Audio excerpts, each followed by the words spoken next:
बिस्मिल्लाहिर्रहमानिर्रहीम अस्सलाम वालेकुम नाज़रीन, आप यूट्यूब और फेसबुक चैनल देख रहे हैं। मैं राना उज़ैर हूँ। आज एक बहुत बड़ी ब्रेकिंग न्यूज़ सामने आ चुकी है कि आते ही चीफ जस्टिस जायजा अफरीदी, जिनका आज पहला दिन था बतौर चीफ जस्टिस, उन्होंने कुछ बड़े काम कर दिए हैं। एक तो जस्टिस अमीनुद्दीन को प्रैक्टिस एंड प्रोसीजर कमेटी से निकालकर जस्टिस मुनीब अख्तर को दोबारा उस कमेटी में शामिल कर लिया है। और दूसरा बड़ा काम कि उन्होंने 28 अक्टूबर को फुल कोर्ट इजलास तलब कर लिया है। अब जायजा अफरीदी ने ऐसा क्या कर डाला है कि जिसके फौरी बाद काजी फाइज ईसा डोनट सरकार जो है वो अल्लाह की पकड़ में आ गई हैं, वो निशाने इबरत बन चुकी हैं और उनकी वीडियो इस वक्त वायरल हो चुकी है जिसने हर तरफ तहलका मचाकर रख दिया है। डोनट सरकार बुरी तरह से आज बेनकाब हो चुकी है। दूसरी अहम खबर पर जो हमने बात करनी है कि army chief general Asim Munir ने जायजा अफरीदी साहब को क्या कह डाला और उनके दरमियान कुछ मुकालमा हुआ, कुछ बातचीत हुई, जिसके दरमियान जो है वो आर्मी चीफ साहब क्या बात करते रहे, उसका भी मुकम्मल हवाल जो है वो मैंने आपके सामने रखना है कि आर्मी चीफ के उस मुकालमे से हमें कौन सी बड़ी खबर मिलती है, आर्मी चीफ साहब क्या करने जा रहे हैं। और कप्तान भी इस पूरी सिचुएशन के अंदर मैदान में कूद पड़ा है क्योंकि ये सूरत हाल बहुत दिलचस्प मरहले में दाखिल हो चुकी है। ये तमाम तर तफसीलात जो हैं वो मैं आपके सामने रखूंगा, लेकिन अगर आपने इस चैनल को सब्सक्राइब नहीं किया, चैनल को सब्सक्राइब कर लें, बेल आइकन को दबा दें। आने वाली तमाम तर अपडेट्स आपकी खिदमत में बर वक्त पेश होती रहें। नाज़रीन, सबसे पहले तो आपको एक खबर दे देता हूं। बुशरा बीबी के हवाले से एक परसेप्शन डाला गया, एक नैरेटिव बनाया गया हुकूमत की जानिब से, उनकी सहाफ़ियों की जानिब से। हसन अयूब यानी कि जो डाकिए हैं, जो इस हुकूमत के इस्टेब्लिशमेंट के गैर सरकारी तर्जुमान हैं, ताकतवरों के तर्जुमान हैं, उन्होंने कहा कि बुशरा बीबी एक खास किस्म की डील के तहत जेल से बाहर आ रही हैं। लेकिन बैरिस्टर अकील मलिक, पाकिस्तान मुस्लिम लीग निवास से इनका ताल्लुक है और ये जो है वो वजारत कानून की जो है वो मिनिस्ट्री इनके पास है।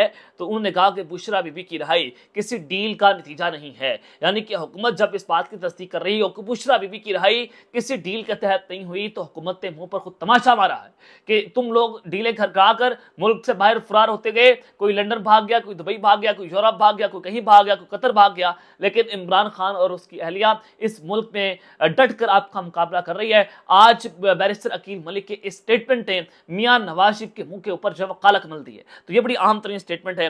और फिर जनाब दूसरी जानिब जो है वो शाह महमूद कुरैशी के हवाले से खबर सुन लें कि लाहौर की इंसदाद दहशतगर्दी अदालत ने 9 मई के 6 केसेस में उमर सरफराज चीमा, एजाज चौधरी और मियां महमूद रशीद की जमानतें खारिज कर दी और शाह महमूद कुरैशी की जमानत की दरख्वास्त पर 6 नवंबर तक जो है वो मुलतवी कर दी है और उनकी जमानतें खारिज और इनकी दरख्वास्त जमानत पर 6 नवंबर तक जो है मुलतवी कर दिया गया सारे काम को। तो लग रहा है कि शाह महमूद कुरैशी जो है वो जल्द आपको जेल की सलाखों से बाहर नजर आएंगे। तो इस सारी सूरत हाल में आज जिस तरह से जस्टिस जायजा अफरीदी ने अपने ओहदे का चार्ज संभाला, उसके फौरी बाद 2-3 बड़ी अहम डेवलपमेंट्स हुई। एक डेवलपमेंट ये थी कि जस्टिस अमीनुद्दीन को प्रैक्टिस एंड प्रोसीजर कमेटी से उन्होंने बाहर निकाला, काजी फाइज ईसा की प्रॉक्सी को खत्म कर दिया। जस्टिस जायजा अफरीदी ने आते ही जस्टिस मंसूर अली शाह के 2 मुतालबात को तस्लीम किया। उनमें से एक तो उन्होंने फुल कोर्ट बुला ली, जो जस्टिस मंसूर अली शाह साहब ने काजी फाइज ईसा से मुतालबा किया था, लेकिन काजी फाइज ईसा साहब डरते थे, जजेस के कहर से डरते थे, जजेस के गुस्से से डरते थे कि कहीं जजेस उनको कुछ कह ना दें,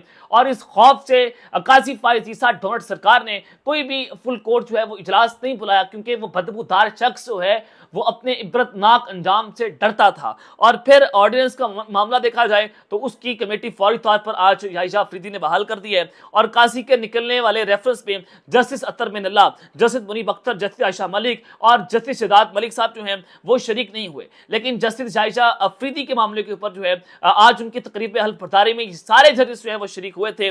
इससे बहुत स्ट्रॉन्ग मैसेज जो है वो जा रहा है कि जजेस इस वक्त कहां पर खड़े हुए हैं। जस्टिस जायजा अफरीदी जो अपने चीफ जस्टिस हैं वो कहां पर खड़े हैं, वो जजेस की मेजॉरिटी के साथ खड़े हुए हैं। जजेस की मेजॉरिटी किसके पास है, वो जस्टिस मंसूर अली शाह के पास है। मेजॉरिटी जस्टिस मंसूर अली शाह के पीछे खड़ी हुई है। लॉबी किसकी स्ट्रांग है, जस्टिस मंसूर अली शाह की स्ट्रांग है। और आइंदा आने वाले दिनों के अंदर आप देखेंगे जो ये सदारती ऑर्डिनेंस जो है, अगर ये कलदम करार दे दिया जाता है, फुल कोर्ट इजलास बुला लिया गया है, अगर ये सारा कुछ हो जाता है तो ये सारा मामला रिवर्स हो जाएगा और रिवर्स होकर जो 26वीं तरमीम है वो भी उड़ने का इम्कान है। अगर वो उड़ जाती है सेनेट के इजलास में, या जो उनका सेशन था था उसके प्रोसेस में जो कि केपीके की नुमाइंदगी वहां पर मौजूद नहीं थी और गैर मुकम्मल पार्लियामान कैसे वो 26वीं आईनी तरमीम कर सकती है। अगर इनके प्रोसेस को भी कलअदम करार दे दिया गया तो justice Mansoor Ali Shah will be the chief justice of Pakistan. और सुप्रीम कोर्ट ऑफ पाकिस्तान से यही खबरें सामने आ रही हैं कि जस्टिस जायशा अफरीदी साहब जो हैं वो शायद वो कम अरसे के लिए चीफ जस्टिस बने हैं।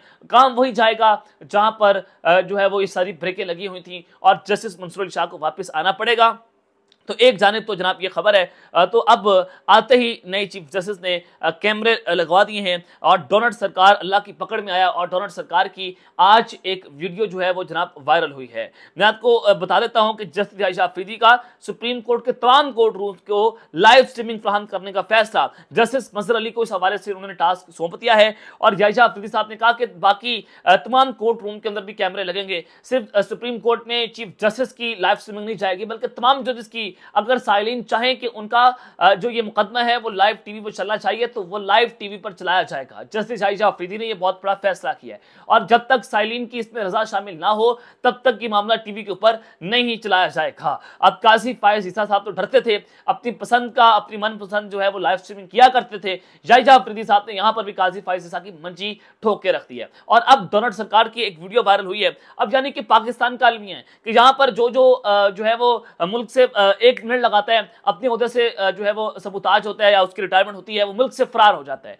इधर जनाब जायशा अफरीदी की तकरीब हल्फ बर्दारी हो रही थी और काजी फायज ईसा आज की तकरीब हल्फ बर्दारी में शरीक नहीं हुए क्योंकि इन साहब का टिकट बुक हुआ था। हालांकि आज उमरता बंदयाल साहब थे, इफ्तिखार चौधरी साहब थे साबिक चीफ जस्टिस, आर्मी चीफ साहब, तीनों सर्विसेज चीफ थे, तमाम वज़ीर-ए-आला केपीके अली अमीन गंडापुर साहब इसके अंदर आए। लेकिन अगर कोई नहीं आया तो डोनाल्ड सरकार नहीं आई क्योंकि उसको अपने जो है वो इबरतनाक अंजाम नजर आ रहा था। तो आज काजी फायज ईसा अल्लाह की पकड़ में आ गया है कि वो 30 मिनट पहले तकरीब हल्फ बर्दारी की वो जहाज में जा रहा था, उसकी वीडियो जो है बन गई है कि वो अब लंदन जाएगा, वहां पर इसकी असासें हैं, वहां पर इसकी प्रॉपर्टीज हैं, उसको एंजॉय करेगा, टर्की जाएगा, सऊदी अरब जाएगा। यानी कि उधर जनाब काजी फायज ईसा की रिटायरमेंट हुई और 20 मिनट के अंदर काजी फायज ईसा इस मुल्क से फरार हो चुका है। काजी साहब को इस मुल्क में आकर जवाब देना पड़ेगा। काजी साहब को गुमनामी की जिंदगी ये कौम गुजारने नहीं देगी कि आपने इंसानी हकूक की पामालियां की, आपने इंसानी हकूक की कब्रें बनाई, आपने गैर कानूनी और गैर आईनी फैसले दिए, चाहे वो 8 फरवरी के इंतखाबात से लेकर आज 63A के फैसले तक, फ्लोर क्रॉसिंग के फैसले तक, आपने जो इस मुल्क के साथ किया, जो इस मुल्क की तारीख को रौंद के रख दिया, आइन और कानून की हकूमत को खत्म कर दिया, उसका सबसे बड़ा जिम्मेदार काजी फायज ईसा और डोनाल्ड सरकार है। और ये अल्लाह की पकड़ में आया है, इसकी वीडियो वायरल हुई है और आप जब ये अपनी टीवी के ऊपर बैठ कर देखेगा कि काजी फायज ईसा को अल्लाह ताला ने किस तरह से निशान इबरत बना दिया है कि जब जनरल बादशाह रिटायर्ड हुआ था तो उसकी भी इस तरह की वीडियो सामने आ रही थी और अब ये बाहर जाएगा तो लोग इसको गालियां देंगे, टमाटर मारेंगे, अंडे मारेंगे। ये काजी फायज ईसा का आप ये जो है वो जनाब इबरतनाक अंजाम आपके सामने है। आज ये मुल्क से फरार हो गया है। वीडियो जनाब उसकी आज जो है पूरे सोशल मीडिया पर फैली हुई है।